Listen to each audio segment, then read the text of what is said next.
नमस्कार। प्रारंभ पर आप सभी का स्वागत है। मैं अवनीश। दर्शकों, जिस समय आप ये वीडियो देख रहे होंगे, आप तक ये वीडियो पहुंचेगा, तब तक सुप्रीम कोर्ट ने बुलडोजर कार्रवाई और बुलडोजर एक्शन पर जो अपना रिजर्व फैसला था और जिस पर यह कहा था कि हम एक व्यापक स्तर पर डिटेल्ड गाइडलाइन बनाएंगे, उसकी खबरें आप तक पहुंच गई होंगी। और शायद आपने ये राय भी बना ली होगी कि सुप्रीम कोर्ट ने बुलडोजर की कार्रवाई पर रोक लगा दी, बुलडोजर पर ब्रेक लगा दिया। हंसी आती है इस देश की मीडिया पर कि अदालत के फैसलों को किस तरीके से देखा और समझा जाता है, और केवल सनसनी और ब्रेकिंग ये बनाने के चक्कर में लग गया लगाम बुलडोजर पर, थम गए बुलडोजर के पहिए, सुप्रीम कोर्ट ने फेंक दिया बुलडोजर, इस तरह के तमाशे आप तक पहुंच गए। आप में से बहुत सारे इस बात को लेके चिंतित भी होंगे कि अब क्या होगा। एक जो बुलडोजर का एक्शन अवैध और अवैधता के खिलाफ लगातार चल रहा है, लेकिन क्या ये वाकई आदेश में है? और क्या सुप्रीम कोर्ट ने वाकई बुलडोजर की कार्रवाई पर रोक लगा दी है, जैसा कि खबरें जो स्थापित मीडिया की हैं वो आप तक पहुंच रही हों? अगर हम फैसला देखें कि क्या फैसला सुप्रीम कोर्ट ने दिया है, हमारे साथ अगले कुछ मिनट तक बने रहिए और बहुत ही कम समय में हम आपको बताएंगे कि किस तरीके से सुप्रीम कोर्ट ने न सिर्फ बुलडोजर एक्शन को प्रामाणिक स्तर प्रदान किया है, बल्कि उसको देश भर में व्यापक स्तर पर अवैधता के खिलाफ चलने का रास्ता खोल दिया है, ये गाइडलाइंस बना के। क्योंकि देखिए, होता क्या है कि जहां कहीं राजनीतिक सत्ता, जो नेतृत्व होता है, अगर उसके अंदर दम होता है, उसके अंदर इस बात का कमिटमेंट होता है कि वो अवैधता नहीं चलने देगा, जैसा कि उत्तर प्रदेश का एक उदाहरण ले लीजिए, उत्तराखंड का उदाहरण आपके सामने है, असम का आपके सामने उदाहरण है। अब ये संयोग मात्र नहीं है कि यहां भारतीय जनता पार्टी की सरकार है, लेकिन जिस तरीके से अवैधता के खिलाफ बुलडोजर के एक्शन की कार्रवाइयां इन प्रदेशों में की गई, राजस्थान में भी सत्ता बदलने के बाद वहां भी ये कार्रवाई हुई, लेकिन बहुत से ऐसे प्रदेश हैं जहां पर अवैधता पल रही है लेकिन बुलडोजर का एक्शन नहीं हो रहा। उनमें भारतीय जनता पार्टी की भी और सरकारें हैं जहां आपको बुलडोजर की कार्रवाई कम दिखाई देती है। लेकिन सुप्रीम कोर्ट ने यह जो गाइडलाइन दिया है, इस गाइडलाइन बनाने के बाद अब पूरे देश में यानी राष्ट्र स्तर पर बुलडोजर एक्शन को न सिर्फ इस देश की सर्वोच्च न्यायपालिका की मंजूरी मिल गई है, बल्कि अब जो अलग अलग सरकारें हैं जहां पर अभी तक बुलडोजर की कार्रवाइयां नहीं हो रही थी, वहां भी इसका रास्ता खुल गया है। कैसे खुल गया है, आइए जरा कुछ पॉइंट्स के साथ आपको हम बताने का प्रयास करते हैं। देखिएगा साहब, सबसे पहला पॉइंट जो आदेश में आया है, आपकी स्क्रीन पे है, उसे पढ़िए। मैं आपके लिए पढ़ रहा हूं। यदि ध्वस्तीकरण का आदेश पारित किया जाता है तो इस आदेश के विरुद्ध अपील करने के लिए समय दिया जाना चाहिए। यानी कोर्ट ने अपने फैसले में पहले पॉइंट में यह कहा है कि अगर आदेश किसी भी निर्माण पर ध्वस्त करने का आता है, यानी बुलडोजर का आता है, तो इस आदेश के खिलाफ अपील करने का पर्याप्त समय दिया जाना चाहिए। दर्शकों, यह समय पहले ही दिया जाता है, यह स्पष्ट है। मान लीजिए किसी भी नगर निगम या कोई भी विभाग, उसने कहा कि साहब ये प्रॉपर्टी अवैध है, तो उस पर प्रॉपर समय दिया जाता है और नोटिस पीरियड भी दिया जाता है। ये सारी चीजें हैं, यानी ये तो पहले से ही था। ये केवल राष्ट्रीय स्तर पर एक गाइडलाइन दिया है सुप्रीम कोर्ट ने और गाइडलाइन में इस पॉइंट को शामिल कर दिया। अब जरा ध्यान दीजिए दूसरे पॉइंट पे। बिना अपील के रात भर ध्वस्तीकरण के बाद महिलाओं और बच्चों को सड़कों पर देखना सुखद तस्वीर नहीं है, बिल्कुल नहीं है। कौन सा स्वस्थ समाज ये कहेगा कि अगर कोई अवैध निर्माण रात में गिरा दिया जाए तो रात में बच्चे सड़क पर हो? बिल्कुल नहीं हो साहब। सुप्रीम कोर्ट ने गाइडलाइन बना दिया कि नहीं, आप ऐसा मत करिए। तीसरा पॉइंट जरा देखिए साहब इस आदेश का। सड़क, नदी तट आदि पर अवैध संरचनाओं को प्रभावित न करने के निर्देश। यानी कोई भी ऐसा निर्माण जो सड़क को घेरे है, नदी तट पर कब्जा है, और इसके अलावा आदि शब्द यह बताता है कि बाकी और कहीं भी अगर कोई अवैध इंक्रोचमेंट है तो पहले भी सुप्रीम कोर्ट ने कहा था कि हम किसी अवैध अतिक्रमण पर किसी बुलडोजर की कार्रवाई को नहीं रोकते, गाइडलाइन में बिल्कुल क्लियर कर दिया। अब जरा अगला पॉइंट देखिए, बिना कारण बताओ नोटिस के ध्वस्तीकरण नहीं। साहब इसमें कुछ भी नया नहीं है, ये पहले से ही है। सो कॉज नोटिस दिया जाता है, कारण बताओ नोटिस देता है डिपार्टमेंट। अगर वन विभाग किसी जमीन पर, अपनी जमीन पर, अपने मालिकाने वाली जमीन पर कहता है कि साहब फलाने ने अवैध अतिक्रमण किया है, तो फलाने को वो विभाग पहले ही कारण बताओ नोटिस इशू करता है। ये प्रक्रिया पहले ही अपनाई जाती है। अंतर सिर्फ इतना हुआ है कि जो नेशन वाइड एक गाइडलाइन बनाया है सुप्रीम कोर्ट में, उसको इसमें शामिल कर दिया। अब आते हैं जरा अगला पॉइंट देखिए साहब, मालिक को पंजीकृत डाक द्वारा नोटिस भेजा जाएगा और संरचना के बाहर चिपकाया जाएगा। यानी जिसके भी प्रॉपर्टी अवैध पाई जाती है, उस पर बुलडोजर एक्शन प्रस्तावित है, उस मालिक को पंजीकृत डाक द्वारा नोटिस भेजा जाएगा। ये किया जाता है पहले ही, इसमें भी कुछ नया नहीं है, केवल रिकॉर्ड में लिया है सुप्रीम कोर्ट ने और गाइडलाइन में शामिल कर लिया है। दूसरा इसका पार्ट, संरचना के बाहर चिपकाया जाता है। आपने बहराइच में जब सड़क पर अवैध कब्जा, इसके खिलाफ बुलडोजर की कार्रवाई देखी होगी तो आपको वो तस्वीरें याद हैं जहां पर इस तरह के सफेद कागज में सरकारी आदेश चिपका दिया जाता है। कुछ भी नया नहीं है, ये पहले से ही था, सुप्रीम कोर्ट ने केवल इसको गाइडलाइन का नाम दे दिया है। और साहब नोटिस के 15 दिनों का समय नोटिस तामील होने के बाद है। यानी जो 15 दिन का समय सुप्रीम कोर्ट ने कहा कि आपको देना है सुनवाई के लिए, अपील के लिए, वो नोटिस तामील होने के 15 दिन के बाद, यानी जिस दिन आप पंजीकृत डाक से भेज देंगे वहां चस्पा कर देंगे, उससे 15 दिन का समय उनको अपील करने के लिए दें। अपील का अधिकार ऐसे हर व्यक्ति को पहले ही है। समस्या यह है कि लोग नोटिस का संज्ञान नहीं लेते। अवैध कब्जेदार कभी इस बात का संज्ञान लेते नहीं जब नोटिस मिलती है। विभाग अपने नोटिस भेज चुका होता है, लेकिन अवैध कब्जेदार बिल्कुल चुप होते हैं। और अचानक जब मियाद पूरी होती है उस नोटिस पीरियड की और बुलडोजर लेके प्रशासन पहुंचता है, तो फिर विक्टिम कार्ड खेलने का प्रयास किया जाता है। अभी तक ये पॉइंट आपने देखे, अब मैं कुछ और पॉइंट्स आपको दिखाता हूं। अब जरा आइए साहब, यहां पर आगे सुप्रीम कोर्ट ने अपने आदेश में कहा कि तामील होने के बाद कलेक्टर और जिला मजिस्ट्रेट द्वारा सूचना भेजी जाएगी। जी हां, किसी जिले में अगर बुलडोजर की प्रशासनिक कोई कार्रवाई होती है, और यहां बुलडोजर की कार्रवाई को अवैध अतिक्रमण के खिलाफ कार्रवाई, यानी अवैध इंक्रोचमेंट हटाने की कार्रवाई, जिसको अब पॉपुलर नाम बुलडोजर के नाम से जाने जाने लगा है, शामिल होने के बाद कलेक्टर और जिला मजिस्ट्रेट द्वारा सूचना भेजी जाएगी। पहले ही है, ये किया जाता है, ये प्रक्रिया का अनिवार्य हिस्सा है कि उस कंसर्न जिले के डीएम और डिस्ट्रिक्ट मजिस्ट्रेट, यानी जिला मजिस्ट्रेट जो एक ही होता है भाई, कलेक्टर और डिस्ट्रिक्ट मजिस्ट्रेट एक ही होता है, वो राजस्व का हेड होता है जिला लेवल पे, तो उसको सूचना भेजी ही जाती है और वो वापस उसके मार्फत फॉर करके वो विभाग सूचना देती है।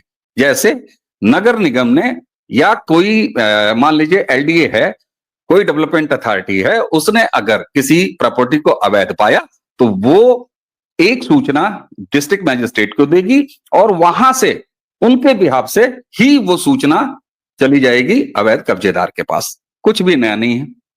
दूसरा पॉइंट, अब आगे का पॉइंट देखिए, कलेक्टर और डीएम नगर पालिका भवनों के ध्वस्तीकरण आदि के प्रभारी नोडल अधिकारी नियुक्त करेंगे।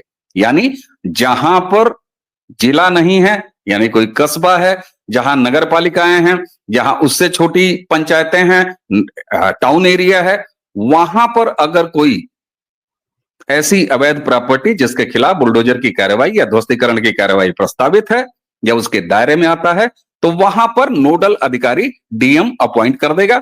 जैसे नगर जहां टाउन एरिया होता है वहां एडमिनिस्ट्रेटिव ऑफिसर होता है, या किसी भी क्लास 2 के अधिकारी को या सक्षम अधिकारी को डीएम वहां का नोडल अफसर घोषित कर देगा। बड़ी साफ सी बात है, ये और ज्यादा व्यवस्थित तरीका हो गया। अब आते हैं अगले पॉइंट को, देख लीजिए जरा।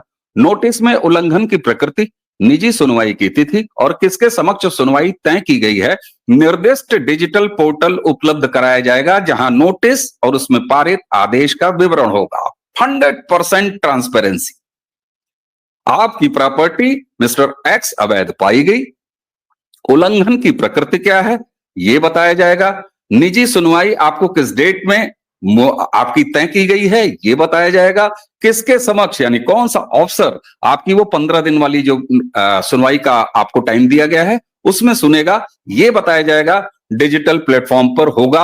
आपके विक्टिम कार्ड खेलने का रास्ता बंद कर दिया सुप्रीम कोर्ट ने। अब जरा चलते हैं, अगला पॉइंट देखिए।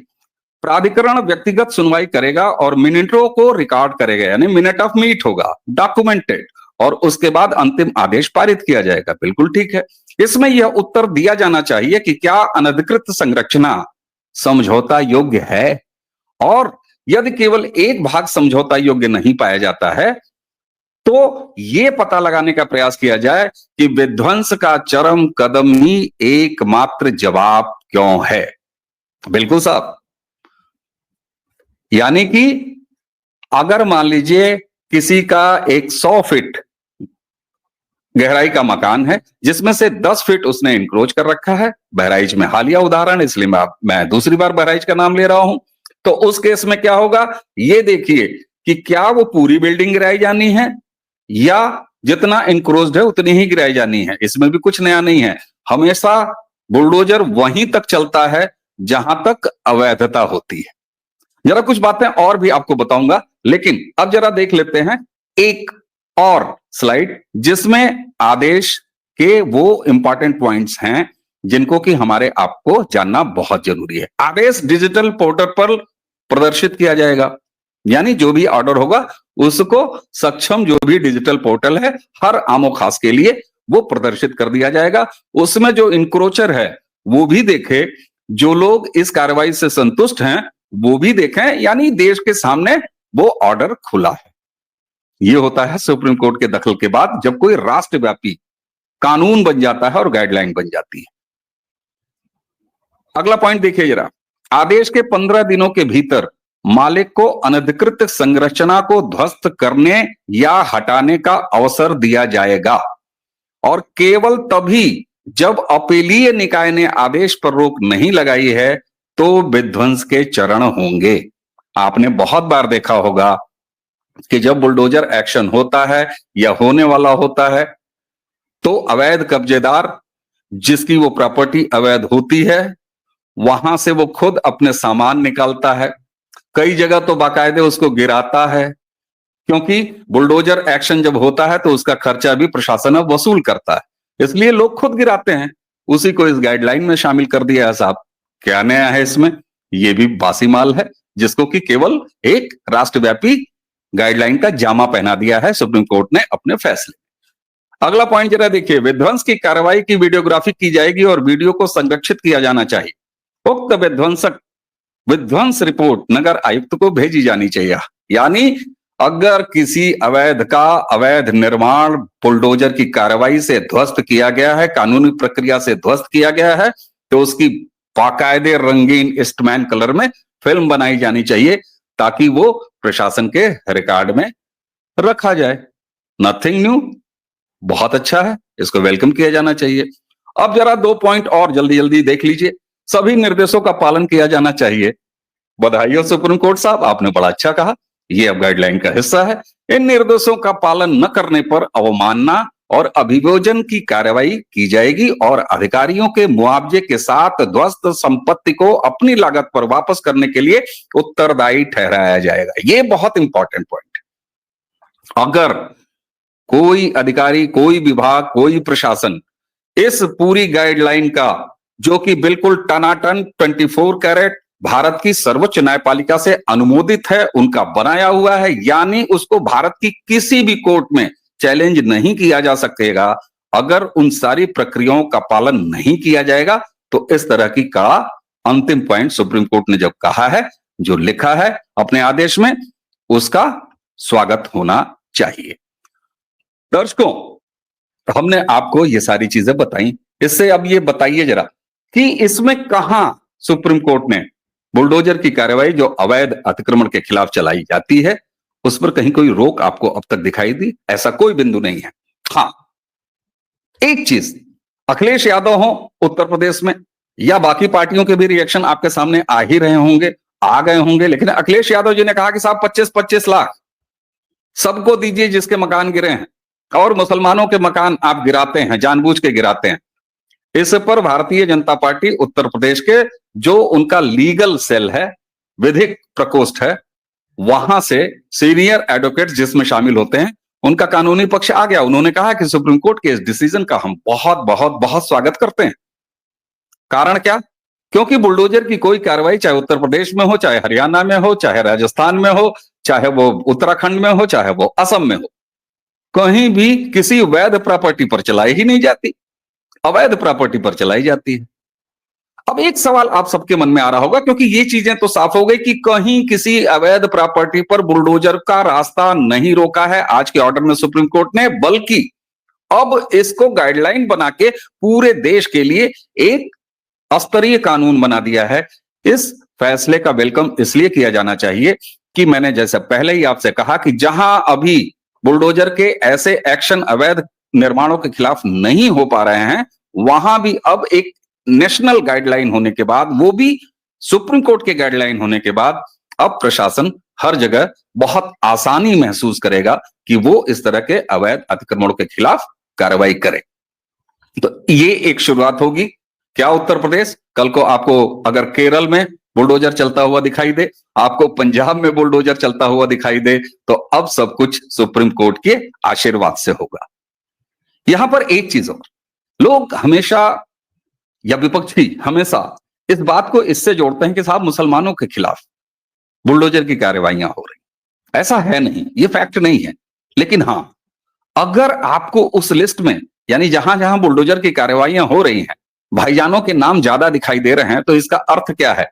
जब सुप्रीम कोर्ट भी कह रहा है कि किसी अवैध निर्माण पर बुलडोजर नहीं रोकेंगे, हम पहले ही भी कहा, आज फाइनल गाइडलाइन में भी ये बात शामिल कर दिया उन्होंने, तो इसका मतलब है कि अगर भाईजानों के नाम उस लिस्ट में ज्यादा हैं तो अवैध काम आप ही ज्यादा कर रहे हो। इसलिए अगर अवैध की लिस्ट में आपका नाम है, बुलडोजर की कार्रवाइयों में मुसलमानों की ज्यादा संख्या पाई जाती है, तो विचार इस पर होना चाहिए कि ये लोग, ये समुदाय, ये मजहबी अवैध कामों में इतने ज्यादा शामिल क्यों हैं? तुम्हारे ही मकान अवैध क्यों निकलते हैं? क्योंकि इस पर तो सुप्रीम कोर्ट ने भी मोहर लगा दी। इसलिए सनसनाते हुए मीडिया ब्रेकिंग से बचिए, फैसले को डिटेल से समझिए, और निश्चित तौर पर अवैध अतिक्रमणों के खिलाफ यह जो बुलडोजर का एक्शन इस देश में शुरू हुआ है, इसको कायदे से आज एक प्रामाणिक मुकाम दिया है सुप्रीम कोर्ट ने, ये राष्ट्रीय स्तर पर गाइडलाइंस बना के। इसलिए सेक्टर 16 छाप मीडिया के सनसनी वाले ब्रेकिंग से बाज आइए, उन पर कान मत दीजिए, और थम के इस बात के लिए सुप्रीम कोर्ट को आज साधुवाद दीजिए कि आपने इस देश में अवैधता के खिलाफ एक बहुत अच्छा नैतिक, विधिक और प्रशासनिक स्तर पर मजबूत गाइडलाइन बनाया, जिसको आंख मूंद के हर प्रशासन अगर लागू करेगा तो इस देश में बुलडोजर रुकेगा नहीं। इसलिए उत्तर प्रदेश खास और कुछ और प्रदेशों में बुलडोजर थम गया इस नाम का गुलाल लगा के नाचने वालों को अब ये सच जान लेना चाहिए कि दरअसल सुप्रीम कोर्ट ने आज ये गाइडलाइन बना के, ये फैसला देके बुलडोजर का विस्तार पूरे भारत में कर दिया है अवैधता के खिलाफ। ये थी जानकारी। हमें उम्मीद है कि आपको ये जानकारी पसंद आई होगी। पसंद आई हो तो चैनल को जिस तरह से आप आशीर्वाद देते हैं, दे रहे हैं, उसी तरह आशीर्वाद देते रहिए और सुप्रीम कोर्ट के इस फैसले का स्वागत करिए। मुझे दीजिए आज्ञा। नमस्कार, प्रणाम।